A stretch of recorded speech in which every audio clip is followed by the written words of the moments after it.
हमने बिल्कुल शांति से, और जो भी माननीय न्यायालय का आदेश था, हाईकोर्ट का आदेश था कि हर महीने की 2 बार आपको हाजिरी नगर कोर्ट थाने में लगानी है, हर महीने में अपनी हाजिरी नगर कोर्ट थाने में लगाता था। लेकिन इसी बीच में एक पिपलौदी का हादसा जो हुआ, एक भ्रष्टाचार के कारण से, जो सिस्टम भ्रष्ट हो गया उसके कारण से 7 बच्चे, 2 आदिवासी 2 दलित बच्चे, 7 बच्चे एक स्कूल के गिर जाने से जो उनकी डेथ हुई थी, दुर्घटना हुई थी, उसमें एक जनप्रतिनिधि होने के नाते, राजनीति और सामाजिक क्षेत्र में काम करने के नाते मैंने अपना धर्म समझकर उन बच्चों के न्याय की लड़ाई में मैं जब शामिल हुआ, वहाँ और लोग भी धरना दे रहे थे, और लोग भी बैठे थे, उन्हीं की तरह मैंने भी शांति से वहाँ धरना दिया, जिस पर मुझे 44 दिन झालावाड़ की जेल में डाला। और उसी को लेकर, उसी की आड़ को लेकर सरकार ने फिर से, जिस तरह से मैंने किसानों की खाद के लिए बात करी, जिस तरह से टोंक में मैंने पानी के लिए बात करी, जिस तरह से मैं पिछले दिनों आम जन के बीच में लड़ाई लड़ रहा था, किसानों की बच्चों की लड़ाई लड़ रहा था, उसको देखते हुए सरकार ने मेरी आवाज़ को दबाने के लिए, मुझे अपने कामों से रोकने के लिए मेरी दोबारा से कोर्ट में अपील करी कि नरेश मीणा की जमानत रद्द की जाए। मेरे मामले में कहीं भी कोर्ट ने स्वतः संज्ञान नहीं लिया, बल्कि राजस्थान सरकार का पीपी, राजस्थान सरकार की पुलिस नगर कोर्ट थाने के माध्यम से ST/SC कोर्ट टोंक में मेरे खिलाफ गई और मेरी जमानती याचिका खारिज करने की अपील की, जिस पर माननीय कोर्ट ने मेरी जमानत खारिज की। हमने प्रयास किया हाईकोर्ट में, लेकिन हमें जब हाईकोर्ट से राहत नहीं मिली, और जैसा कि आप सबको पता है, महीने की हर पहले वीक में मुझे नगर कोर्ट थाने में हाजिरी लगानी थी। और आपने इस दौरान बीच में देखा होगा, सरकार चाहती थी, सरकार की लगता था सरकार को कि ये नरेश मीणा सरेंडर नहीं करेगा, नरेश मीणा भगवत, तो नरेश मीणा को भगोड़ा घोषित कर देंगे, नरेश मीणा की संपत्ति पे बुलडोजर चला देंगे। और कल मेरा लास्ट दिन है नगर कोर्ट थाने में हाजिरी का। अगर आज मैं यहाँ सरेंडर नहीं करता तो एक और मुसीबत मेरे ऊपर ही लादते, जिसके कारण से मैंने माननीय न्यायालय के आदेश की पालना करते हुए, क्योंकि माननीय न्यायालय की जो मेरी जमानत खारिज करी उसकी भी डेट परसों, डेट है 8 तारीख, परसों डेट के दिन भी जो कोर्ट का मामला आएगा, तो मैंने माननीय न्यायालय के आदेश की पालना करते हुए आज अपने आप को न्यायालय की शरण में जा रहा हूँ। सरकार का रवैया, सरकार का नजरिया वो आप सबके सामने है। आपके साथ साथ हजारों युवा साथी भी जेलों में जाने जा रहे हैं। देखो, ये इनका मेरे प्रति भरोसा है, विश्वास है, और इनको लगता है कि मेरा रास्ता जो मैंने चुना है संघर्ष का, जो लोगों की मैं लड़ाई लड़ रहा हूँ, उस विश्वास के साथ ये खड़े हैं कि आज मेरी जो हौसला अफजाई करने आए, क्योंकि मैंने तो कोई ऐसा आह्वान भी नहीं किया था, मैंने तो किसी भी तरह से किसी को ये भी नहीं बताया था कि मैं सरेंडर करूँगा। हाँ, मैंने प्रशासन को बताया था कि भाई मैं 6 तारीख को सरेंडर करूँगा, लेकिन इतनी बड़ी तादाद में साथी लोग जो हौसला अफजाई करने आए, मेरा विश्वास बढ़ाने आए, इसके लिए मैं सभी का आभार व्यक्त करता हूँ।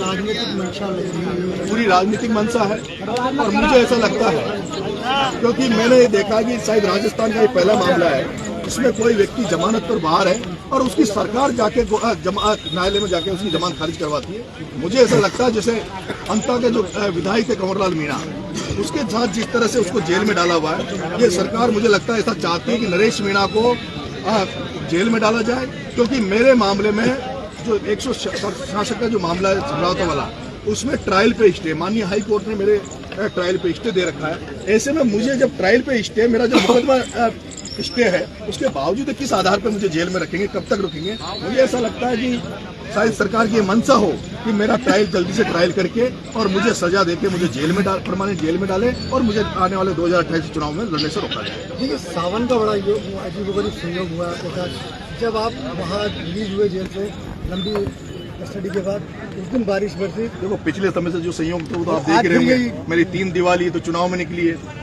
और मेरा 16 अगस्त को जन्मदिन आता है, वो पिछला जन्मदिन तो झालावाड़ की जेल में भी था, और हो सकता है ये जन्मदिन भी टोंक की जेल में भी थे।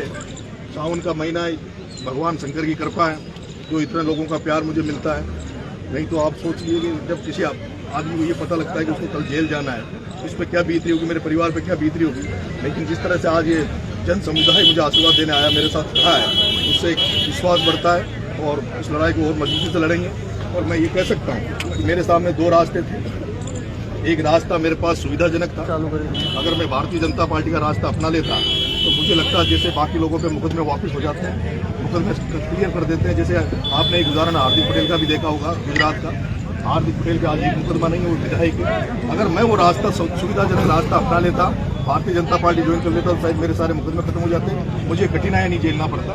लेकिन मैंने संघर्ष का रास्ता अपनाया, कांटों भरा रास्ता अपनाया है और उसमें मैं कीमत चुका रहा हूँ जो आपके सामने। अब कानूनी लड़ाई भी है, राजनीतिक भविष्य है, वो किस तरह मैं तो मेरे को न्यायालय पे भरोसा है, न्यायालय की शरण में जा रहा हूँ।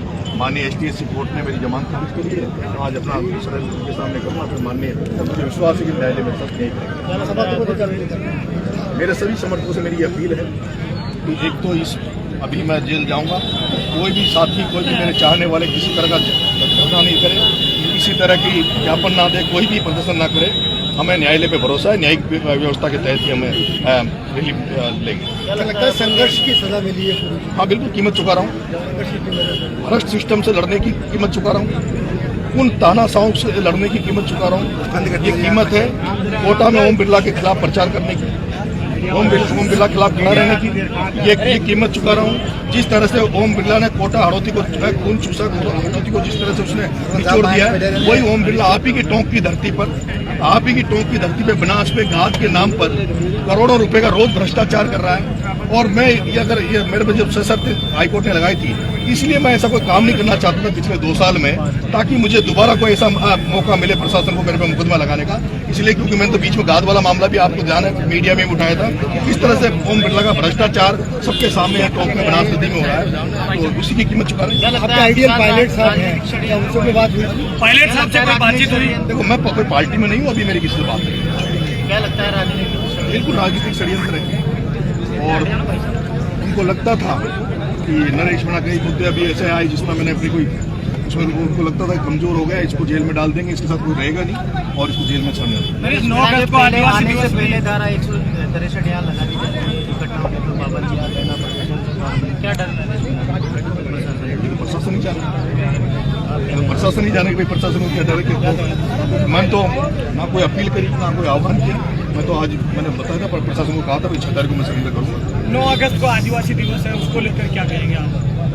9 अगस्त को आदिवासी दिवस है, और जो पिपलो दिन जो बच्चे मरे उनमें भी बच्चे आदिवासी थे, भील समाज के बच्चे थे, दलित समाज के बच्चे थे। और जिस तरह से मैं ये कहना चाहूँगा कि भारतीय जनता पार्टी को आदिवासी दिवस मनाने का कोई दायित्व औचित्य नहीं है, उनको केवल फॉर्मेलिटी के लिए आदिवासी दिवस को नहीं मनाना चाहिए, क्योंकि आदिवासियों के प्रति जो भारतीय जनता पार्टी का नजरिया वो आपके सामने है।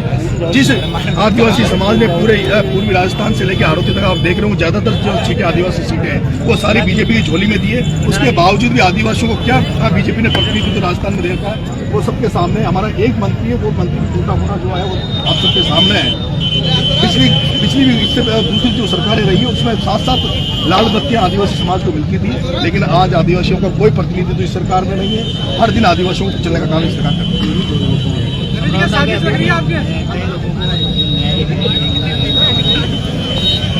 लाल जी ने जब पिछली बार जेल में था, मैंने फ्रेंड्स को बुलाया, मेरी टीम को बुलाया, समझौता किया, लेकिन फजल जी समझौते में मुकर गए। आज भी उन्होंने कहा था कि हम पूरा मुआवजा देंगे, आज तो मुआवजा नहीं दिया। उन्होंने कहा था सारे मुकदमों को खत्म करेंगे, मुकदमा कोई खत्म नहीं किया। 4 मुकदमे समरावतों वाले दिन लगे थे, 4 मुकदमे आज भी वैसे वैसे चल रहे हैं। क्या लगता है पिछली बार कांग्रेस के कई बड़े नेता आपके समर्थन में, इस बार मैं जनता की लड़ाई लड़ रहा हूँ, मुझे जनता पे भरोसा और जनता आपके साथ। नगर कोर्ट पहुंचने पर इंद्रदेव ने आपका स्वागत किया है, किस तरह की साजिश लगती है आपको? मुझे ऐसा लगता है जैसे कमललाल मीणा को चुनाव से जो चीटिंग एमएलए को सजा देकर और उसको आज जेल में डाल रखा है, मुझे लगता है इनकी ये मंशा कि नरेश मीणा को जेल में डाल दो, ट्रायल चलाओ और इसको भी सजा देके चुनाव लड़ने से रोको। मुझे लगता है 2028 का विधानसभा चुनाव लड़ने से रोकने का ही नगर निकाय चुनाव भी नजदीक है, पंचायत राज चुनाव गुजर की जेल में हत्या करके, इसके पीछे कोई बड़ी साजिश तो नहीं है नरेश मीणा को? अब आज आप कुछ भी कर सकते हैं, कुछ भी, ये सरकार कुछ भी कर सकती है, कुछ भी। डर लग रहा है नरेश को? नहीं, कोई डर नहीं। पिछली बार भी आपने मुद्दा उठाया था कि जेल के अंदर हथियार है, और मैंने जो कहा वो सही निकला। मैंने कहा था टोंक जेल में हथियार है, वो हथियार बरामद हुए आप सबके सामने। क्या लगता है इस बार भी कोई साजिश आपके साथ जेल के अंदर? अभी तो मुझे ऐसा कुछ लगता नहीं। देखिए जगन के मामले को लेकर क्या कहेंगे? नरेश साहब जेल जा रहे हैं और ये बड़ा मामला हुआ, जगन को जेल में मार दिया, सुरक्षा जेलों में बहुत सारी अव्यवस्थाएं, उस 4 दीवार के बारे में किसी को कुछ पता नहीं। वहाँ इतनी सारी अव्यवस्थाएं, लेकिन उसकी तरफ किसी का ध्यान नहीं है। मैंने तो जेल से निकलने के बाद भी बहुत सारे जेल के मुद्दे उठाए थे। मैंने वहाँ खाने को लेकर उठाया था, जिस तरह से वहाँ कैदबंदियों के साथ दुर्व्यवहार होता है, वो सारी चीजें मैंने पहले भी उठाई थी। नरेश मीणा को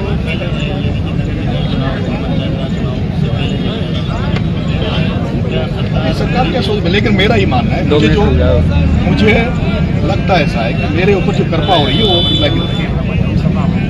मेरे ऊपर ओम बिरला की कृपा हो रही है। मुझे एक ऐसा शख्स लगता है क्योंकि इतना बड़े लेवल पे मैनेज करके और एक जमानत खारिज करवा के बार बार 8 महीने पहले, आप ये बता दीजिए थप्पड़ में क्या मुकदमा लगता है जिस व्यक्ति का खरोंच नहीं आई, वीडियो सबके सामने, विजुअल सबके सामने, थप्पड़ में ज्यादा से ज्यादा 330, 341, 332, 353 आज का कार्य में बाधा और एक छोटा सा नॉर्मल मुकदमा लगता है। मेरे पे 307 का मुकदमा है जानलेवा हमले का। क्या मैंने जानलेवा हमला किया? क्या मेरा कोई इंटेंशन था? उस एसडीएम को मैं जानता नहीं था, उसको शक्ल से नहीं जानता था कौन था। एक अचानक कोई घटना हुई और वो विजुअल सबके सामने, वीडियो आज भी आप मीडिया वाले चलाते हैं, कहीं भी वो थप्पड़ में कहीं भी लग रहा है कि मैं कोई जान ले रहा हूँ, उसको मारने का प्रयास कर रहा हूँ। उसके बावजूद पुलिस ने 307 में मुकदमा दर्ज किया और मुकदमा मुझे दुख हुआ लेकिन कि बाद में चार्ज फ्रेम भी मेरे को 307 में हुआ और जिसके खिलाफ में माननीय न्यायालय हाईकोर्ट गया और माननीय हाईकोर्ट ने उसको स्टे कर रखा, चार्ज पे स्टे कर रखा, मेरी ट्रायल पे स्टे। लेकिन अभी दुर्भाग्य है कि मेरी ट्रायल पे स्टे होने के बावजूद भी मेरे को जेल में भेज दिया। माननीय न्यायालय में जो भी हुआ न्यायालय के माध्यम से मदद मिलेगी। हमारी तादाद में समर्थक पहुंचा है, किस तरह की? मैं तो आभार व्यक्त करता हूँ उनका, एक विश्वास जो रहता है वो बढ़ता है। अगली आज जेल तो ऐसा अंदर से जो होता है जेल जाने के बाद आप सोच सकते हैं, लेकिन आप प्यार मिल रहा था। जब नरेश जेल गए, जब बाहर निकले, तब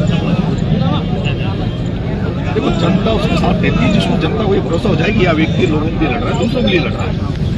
इस व्यक्ति के अंदर अपने लिए कुछ नहीं। मैं 8 महीने यहाँ रहा, 44 दिन मैंने, अच्छा मैंने पाप क्या किया, मैंने गलत क्या किया? मैंने उन बच्चों के, अगर मैं उन बच्चों 7 बच्चों के लिए वहाँ 15 दिन भूख हड़ताल पे रहा, उनके लिए मैंने धरना दिया, मैंने क्या गलत किया? और उसकी सजा मिल रही है तो जनता सब देख रही है। नहीं आप मायूसी नहीं, कोई मायूसी नहीं। नरेश तुम संघर्ष करो, हम तुम्हारे साथ हैं। नरेश तुम संघर्ष करो, हम तुम्हारे साथ हैं। नरेश मीणा जिंदाबाद, नरेश मीणा जिंदाबाद, नरेश मीणा जिंदाबाद। वीडियो चाहिए बिजनेस प्रमोशन का या फिर पर्सनल ब्रांडिंग के लिए, तो अब आपको एक ही जगह मिलेंगे हाईटेक स्टूडियोज, प्रोफेशनल सेटअप और creative team, green screen and sound proof studio, perfect lighting और pro setup, podcast setup, ultra clear audio और multi camera angles, 75 inch touch panel, teaching और एक्सप्लेनर वीडियोस के लिए परफेक्ट, 10 से 15 साल experienced anchors और journalist जो आपके कंटेंट को देंगे प्रोफेशनल टच। राजस्थान का तीसरा सबसे बड़ा डिजिटल न्यूज़ चैनल आपकी ब्रांड को मिलेगा प्लेटफॉर्म। 50+ प्रोफेशनल वीडियो मॉडल्स जो आपके प्रोजेक्ट को बनाएंगे ज़्यादा इंगेजिंग। हमने 5000+ बिजनेस और ब्रांड्स को ग्रो करने में की है मदद। अब आपकी बारी।